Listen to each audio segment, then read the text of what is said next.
tudo bem? Mais um vídeo do Clube da Leitura no ar. E o vídeo de hoje é pra gente fazer a análise aqui do capítulo 13, 14 e 15. Me contem aqui abaixo o que vocês acharam da leitura dessa semana. Qual foi a parte que vocês mais gostaram? Teve alguma parte que vocês não gostaram? Deixem aqui nos comentários.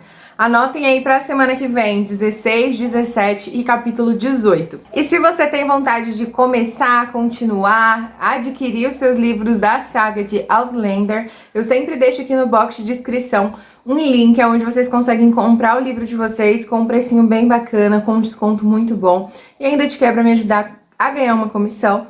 Então sempre que vocês forem comprar, se vocês puderem me dar essa preferência, o link sempre fica no box de descrição de todos os meus vídeos. Nós vamos para 2 de junho de 1968 e o Roger acaba descobrindo que a Claire sabe aonde encontrar o Jamie nos documentos das prisões, né? Ele chega no quarto, na sala, se não me engano, ele encontra a Claire deitada no sofá, dormindo, segurando um papel assim contra o seu coração, como se fosse assim um dos maiores tesouros do mundo. E era, né, gente? Pra ela era. E o Roger, ao entrar na sala, ele se depara com essa cena. E uma coisa que ele fala me chama muita atenção, é que ele fala a seguinte frase: olha, amigo, eu não lhe conheço, não lhe conheci, mas você deve ser um cara grandioso, magnífico, porque pra merecê-la, né, você precisaria ser. E aí eu fico pensando, você vai ter essa oportunidade de conhecer, mas calma, né? Calma, Tami, calma. E agora, tanto no capítulo 14 quanto no capítulo 15, nós já vamos pra ver o Jamie, né? Vamos ver o que o Jamie tá arrumando. O Jamie agora está na Inglaterra em 1756, em setembro, em Hellwater. Vocês lembram desse lugar? É lá onde ele tem o filho dele, né? Mas vamos com calma, vamos por partes. Por que o Jamie foi enviado pra lá, aqui nos livros?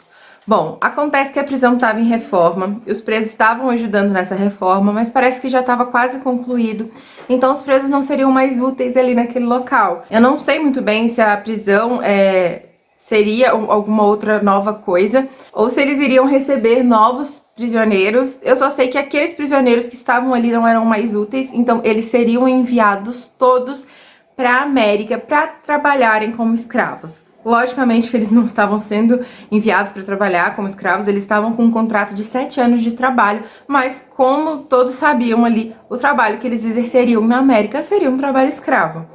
Como o Jamie não era um preso qualquer, né? Ele era um dos oficiais jacobitas. O Jamie sabia onde estava o ouro que eles estavam procurando. E ele desconfiava que até o Lord John queria mantê-lo por perto, o Jamie seria o único a não ser enviado para a América. Ele seria enviado para essa mansão na Inglaterra. O John faria visitas a ele a cada 3 meses, né? Visitas trimestrais para ver como que ele estava se comportando, se estava tudo bem e para garantir também a dignidade do Jamie. E o Jamie seria enviado para lá para trabalhar como cavalariço. Na série ele também vai trabalhar como cavalariço. Essa mesma mansão, se não me engano. Eu não sei se tem alguma diferença aí, né, no porquê ele está sendo enviado para lá, mas algumas coisas são basicamente iguais. O Jamie, ele não estava contente, né, em ser enviado para esse lugar. Apesar de ser melhor do que a prisão, isso ele reconhecia, porque era uma fazenda, era um lugar muito aberto, era de frente para as montanhas, né? O Lord John garantiu isso, que seria de frente para as montanhas, que era algo familiar para ele, algo que ele gostasse, e ele iria trabalhar com cavalos, que era uma das suas maiores paixões.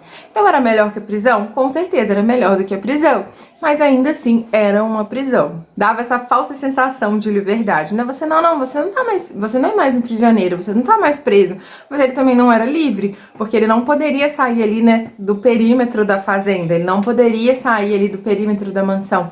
Então ele continuava sendo um prisioneiro. O Lord Dunsany era o homem que seria o seu anfitrião, que iria recebê-lo.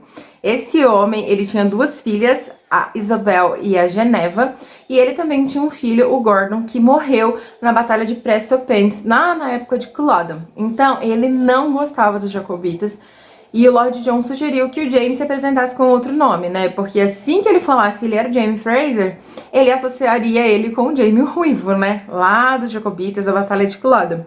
Então Lord John sugeriu que ele mudasse o nome dele, que ele fosse apenas um jacobita qualquer, então ele usa o nome de Alex Mackenzie. O Lord Dunsany sabe que o Jaime, ele é um jacobita, mas a sua esposa não. Sua esposa acha que ele é apenas assim um prisioneiro qualquer do Lord John, que foi recomendado para trabalhar para eles por conta desse fato, né, do único filho homem deles ter morrido em Culloden. Ela ainda se ressentia muito disso e não aceitava muito bem os jacobitas. Então, mas nenhum deles ali sabia a verdadeira identidade do Jaime. A Isobel era a filha mais nova desse casal, tinha 14 anos, se não me engano. E a Geneva era a filha mais velha, com 17 anos. E a Geneva, pela descrição, era uma mulher muito bonita, mas era uma mulher também muito mimada. Era acostumada a ter tudo o que queria ali na hora que ela queria. Ela sempre se impunha, nunca abaixava a cabeça. Eu acho que as características da Geneva do livro foram muito bem representadas na série, porque lendo aqui, em certos momentos eu consegui imaginar, né, a aparência da Geneva da série. Algum tempo já havia se passado desde que o Jaime chegou lá, na verdade muito tempo. O Jaime já estava ali, né, afeiçoado aos cavalos, já estava exercendo seu trabalho ali como deveria ser. E o Jon sempre facilitava a chegada de cartas da Jenny pro Jaime e também as cartas do Jaime pra Jenny. Não era uma tarefa muito fácil, eles tinham que burlar vários sistemas ali para que isso acontecesse, mas o Jon sempre ajudava o Jaime nesse quesito. Então o Jaime sempre mantinha contato com a Jenny. Mesmo que as suas cartas demorassem a chegar, eles sempre mantinham contato. E uma passagem nesse livro que eu achei muito bonita e que me deu muita dó do Jaime, assim, né? Todas as passagens desse livro me dão dó do Jaime. Vocês vão perceber que eu vou sempre estar falando isso nas minhas análises aqui do livro.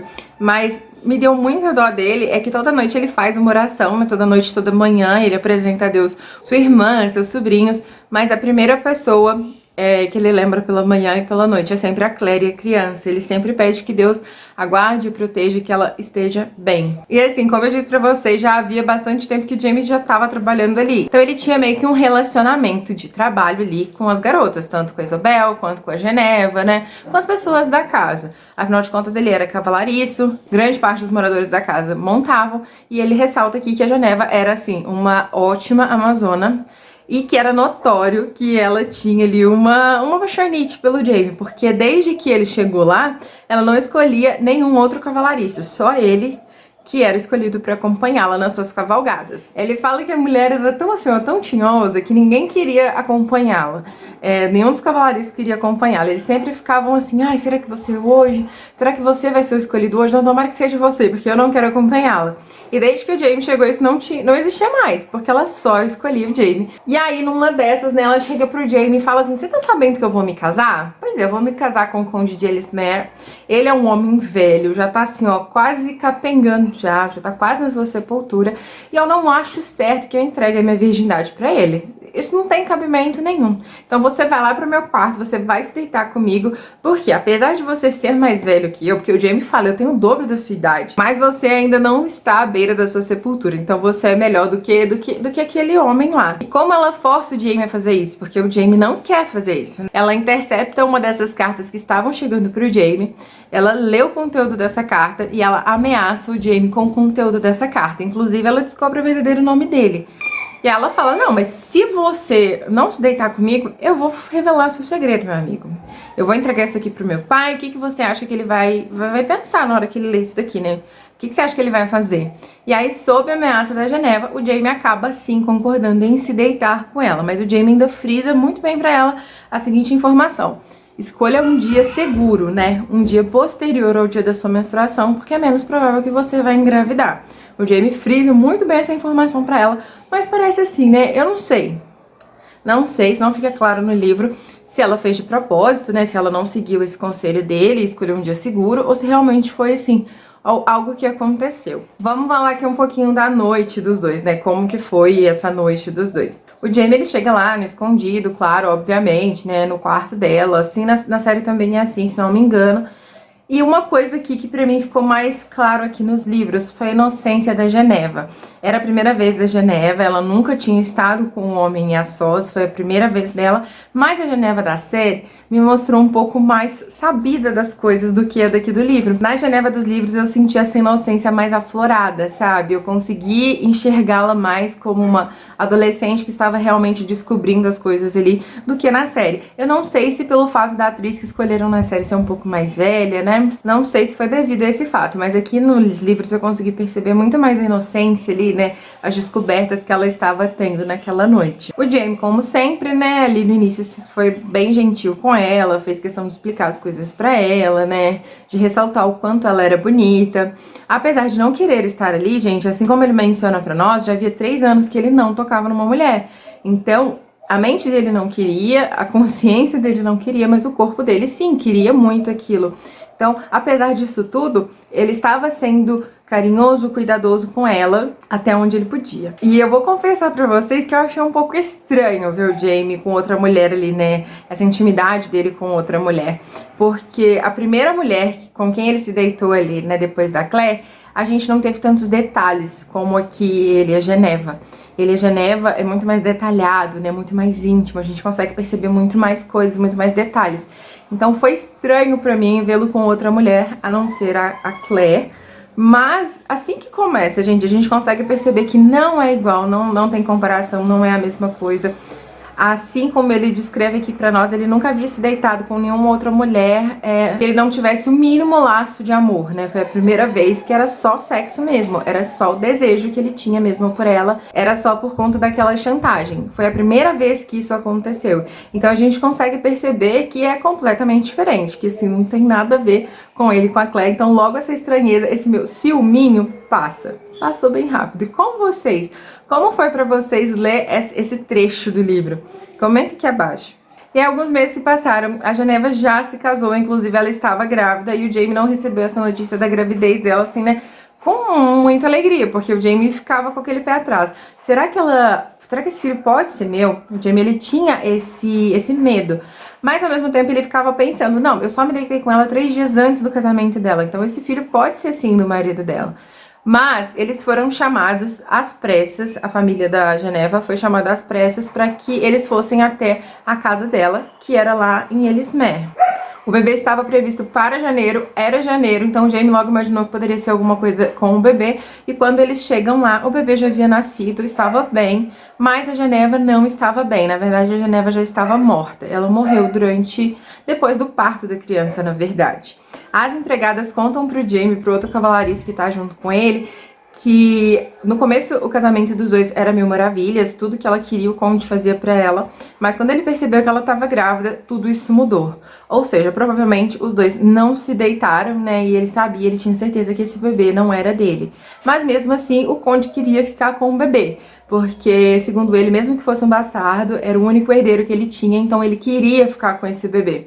A Geneva não estava muito bem de saúde durante a sua gravidez, mas todos imaginavam que depois que o bebê nascesse, ela iria melhorar, mas não aconteceu, aconteceu que ela morreu.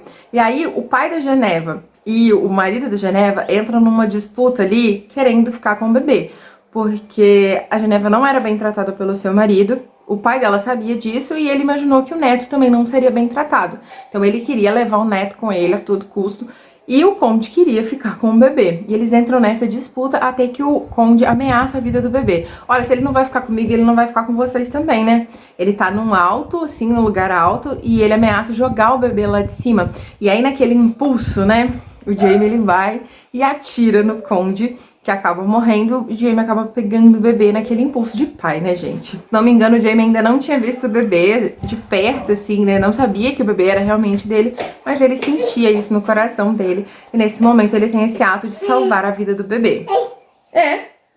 E ele realmente salva, eles levam o bebê e o conde, as investigações seguem, né? As investigações começam a respeito da morte do conde e eles acabam dando desfecho como um acidente, né? O conde morreu num acidente fatal, o Jamie nunca esteve lá, o Jamie nunca foi pra Ellesmere, assim eles contaram pra polícia, pra salvarem a vida do Jamie. Eles estavam eternamente gratos ao Jamie, muito gratos a ele, pelo que ele fez, né? Pelo que ele fez pra salvar o neto deles. Eu acho que bem no fundinho, assim, né? Eles sabiam sabiam que o Jaime fez aquilo, né? Porque era o pai da criança. O Lord Dunsany, desde que a Geneva morreu, ele ficou arrasado, devastado, e ele só ficava deitado. Então quem teve que tomar as rédeas era a sua esposa. Apesar de não estar muito bem, ela ainda estava melhor do que ele, e ela que tomou as rédeas de tudo dali pra frente.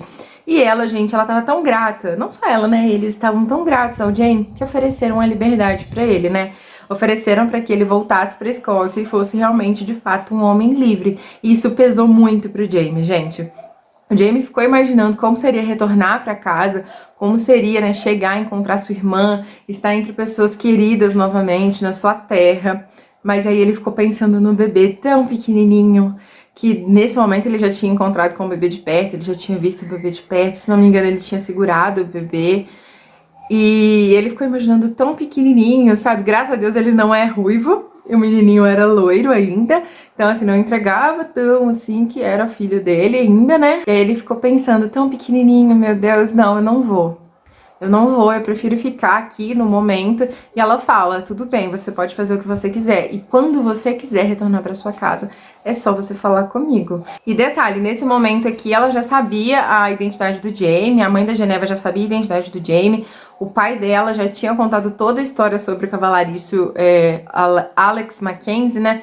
Pra ela já sabia que ele era um prisioneiro jacobita, mas pra ela tava tudo bem, por conta do que ele fez por eles, né? E esse foi um capítulo, gente, que eu li, assim, que eu devorei. Eu nem li, não, eu devorei mesmo, porque foi uma parte muito gostosa. O que é que vocês acharam da leitura da semana? Não esqueçam de deixar nos seus comentários aqui abaixo o seu comentário, a sua observação. A gente se vê no vídeo de sexta-feira. Um super beijo no coração de vocês. Fiquem com Deus e até lá. Tchau!